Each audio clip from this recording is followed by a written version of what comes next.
आज अर्चना गौतम जी आई हैं। डॉक्टर रितु की लड़ाई स्वयं डॉक्टर रितु की नहीं है, इसीलिए आप लोगों को यह देखना चाहिए, इन्हें न्याय चाहिए, नौकरी नहीं चाहिए। यही इनकी सबसे बड़ी खासियत है। ये लड़ाई जो मिशन सेव कॉन्स्टिट्यूशन सबके लिए लड़ रहा है, ये इज्जत और इंसाफ की है। आज भी हम एक मुस्लिम समाज की एक बहुत बड़ी रैली हम मुस्लिम महापंचायत अनाउंस करके आ रहे हैं, वो भी इज्जत और इंसाफ की है। और SC ST OBC और माइनॉरिटीज एक दूसरे की आवाज उठाएंगे, उसकी है। हमारा मोटो क्या है? घर घर संविधान, संविधान से हर समाधान। और आज कुछ और भी मोटो और नारे बनाने का दिल कर रहा है, तो आप लोगों के सामने पेश करना चाहता हूं। हम रोएंगे नहीं, रुलाएंगे। रुलाएंगे हर एक तंग करने वाले को, हर एक तंग करने वाले को, जो पीड़ित करता है, जो जालिम है, उसके सामने गिड़गिड़ाएंगे नहीं, उसको घुटनों पे झुका के, उसको अपने सामने घुटनों पे झुकाएंगे और उनसे कहेंगे कि अब गुहार लगाओ। और अब हमें बराबर में जगह नहीं है, बराबर में जगह देने के लिए मांग करते हैं। हमें जगह बराबर में नहीं चाहिए, अब जगह ऊपर चाहिए, और जगह ऊपर ही लेके छोड़ेंगे, क्योंकि हम लोग उनसे बेटर हैं हर फील्ड में।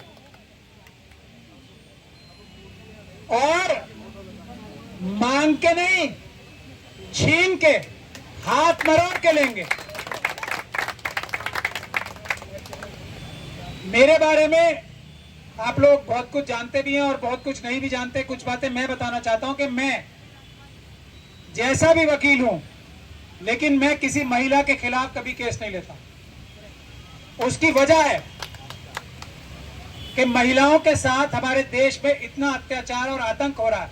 डॉक्टर रितु उसकी एक छोटी सी मिसाल है। ये शेड्यूल कास्ट है, ये एक वजह है। उससे भी बड़ी वजह यह है कि महिला भी है। अर्चना जी एक महिला है ना, और जो लोग इनके साथ ऐसे कर रहे हैं, वो कुछ भी हो सकते हैं, अम्बेडकरवादी और संविधानवादी नहीं हो सकते।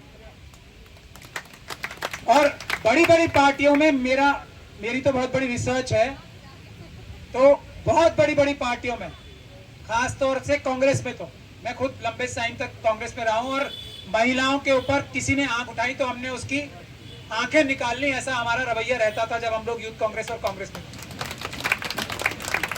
कांग्रेस के अंदर भी और दूसरी सभी पार्टियों के अंदर RSS के मनुवादी मानसिकता के बहुत सारे लोग घुस गए। उनको निकालना भी हमारी सबकी जिम्मेदारी है, कान पकड़ के। ये भी आप रखें, मिशन सेव कॉन्स्टिट्यूशन ये भी एक काम कर रहा है कि विभिन्न संस्थानों में जो मनुवादी, दूसरे नकाब ओढ़ के, अम्बेडकरवादी नकाब ओढ़ के घुस भी गए ना, उनके कान पकड़ के निकालने का काम भी हम लोग करें।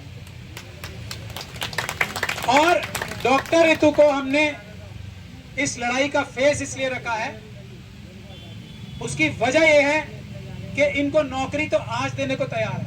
इन्हें नौकरी नहीं चाहिए, इन्हें ना अपनी नौकरी चाहिए, ना अपने लिए न्याय चाहिए।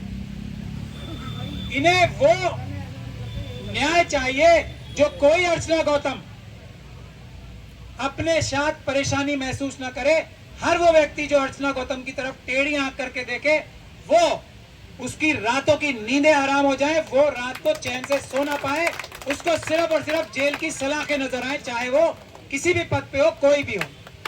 हर एक डॉक्टर रितु की तरफ आंख उठाने वाला, हर एक हमारी वो हाथरस की बेटी जो आज नहीं रही, जिसका केस अब मेरे पास आया, हर एक वो कुलदीप सेंगर जिसका केस भी मेरे पास है, रात को आराम से सो ना पाए, ये मिशन सेव कॉन्स्टिट्यूशन का मिशन है। और किसी की हिम्मत ना हो कि किसी महिला की तरफ टेढ़ी आंख करके देख ले। तो हम लोगों का यही है। और डॉक्टर रितु हमारा इस जो संवैधानिक हत्याएं हो रही हैं, इंस्टीट्यूशनल मर्डर हो रहे हैं, उसके लिए चाहे वो IIT में हो, रोहित वेमुला हो, पायल तड़वी हो, अभी 2 बच्चों ने आत्महत्या नहीं की, उनकी मर्डर किए गए हैं। इन सभी हत्याओं और मर्डर्स को रोक लगाने के लिए डॉक्टर रितु को हम सब ने अपना लीडर बनाया है इसके लिए। और वो चट्टान की तरह हर एक रोहित वेमुला को बचाएंगी, हर एक पायल तड़वी को बचाएंगी। आने वाले कोई भी व्यक्ति के मन में हमारे बहुजन समाज के या हमारे अंबेडकरवादी के किसी के मन में ये बात ना आ जाए कि हम आत्महत्या करें। हम आत्महत्या करेंगे नहीं, जरूरत पड़ी तो इनसे आत्महत्या करवाएंगे। आज ये मैं ऐलान करना चाहता हूं, मरेंगे नहीं, लड़के इनको जेल भिजवाएंगे। ये बात आप समझ लें। हमने आयुष और अनिल के लिए भी हाई कोर्ट से 19 तारीख की डेट लगी है। जवाब तलब हो गया है सरकार से कि आयुष और अनिल की दिल्ली के आईआईटी में हत्या कैसे हुई। मैं ये भी गुजारिश करूंगा आप सब लोग जो आ रहे हैं उस लड़ाई में भी हमारा पूरा साथ दें। हम लोग वो लोग हैं जो हम लोग हारने के लिए या बराबर रहने के लिए लड़ाई नहीं लड़ते हैं। हम लोग जीतने के लिए और दुश्मन को मिट्टी में मिला देने के लिए लड़ाई लड़ते हैं। यही मिशन सेव कॉन्स्टिट्यूशन का इतिहास है। और हम किसी भी केस को अगर लेते हैं तो उसको उसके अंजाम तक पहुंचा के ही रुकते हैं। ये नहीं करते कि आज हमने एक केस लिया हम दूसरे पे चले गए और पहले वाले को भूल जाएं। आखिरी बात, और ये सभी काम हम संवैधानिक तरीके से, न्यायिक तरीके से और पीसफुल प्रोटेस्ट के जरिए करते हैं, जैसा कि पीसफुल प्रोटेस्ट यहाँ चल रहा है। डॉक्टर रितु का केस है कि हमारा एक कहते हैं ना कि एग्जाम्पल वाली लड़ाई है। ये डॉक्टर रितु की लड़ाई सब ऐसे लोगों की लड़ाई तय करेगी जो एनएफएस का शिकार हैं, जो बैकलॉग का शिकार हैं, जिनको रिश्वतें लेके आरएसएस के लोग अपनी नौकरियों से निकाल रहे हैं और दूसरे बेईमान लोगों को निकाल रहे हैं, रख रहे हैं, डिस्प्लेसमेंट कर रहे हैं। ये उन सभी लोगों की लड़ाई है।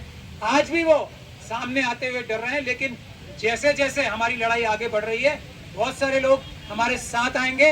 और जिस दिन हम चाहें वो टीजर, मैं तो खैर फिल्मों का इतना एक्सपर्ट नहीं हूं, टीजर से भी कोई छोटी चीज होती है तो वो था 5 तारीख को। ये समझ लें, ये समझ लें, शुरुआत मनुवादियों ने की है। ये मनुवाद और अंबेडकरवाद की लड़ाई है। इसमें अंबेडकरवादी जीतेगा, मनुवाद कहीं का नहीं रहेगा। ये गारंटी हम लोग लेते हैं। बहुत जल्दी हम अपना दूसरा प्रोग्राम यानी कि ट्रेलर इस बार करें या कुछ और ही करें, कुछ और बीच की टर्म है। इस बार हम ट्रेलर दिखाएंगे, बहुत जल्दी दिखाएंगे। आप सब लोग देखेंगे कि कैसा ट्रेलर होता है। इसीलिए सुधर जाओ, जेलों में भेज दो, अभी कम लोगों को भेजना पड़ेगा। मान जाओ मनुवादियों, मान जाओ। बहुत बहुत समझदारी से मैं आपको फ्री ऑफ कॉस्ट सलाह दे रहा हूं। मान जाओ मनुवादियों, नहीं तो अंबेडकरवादी आते हैं। जय भीम, जय भारत, जय संविधान।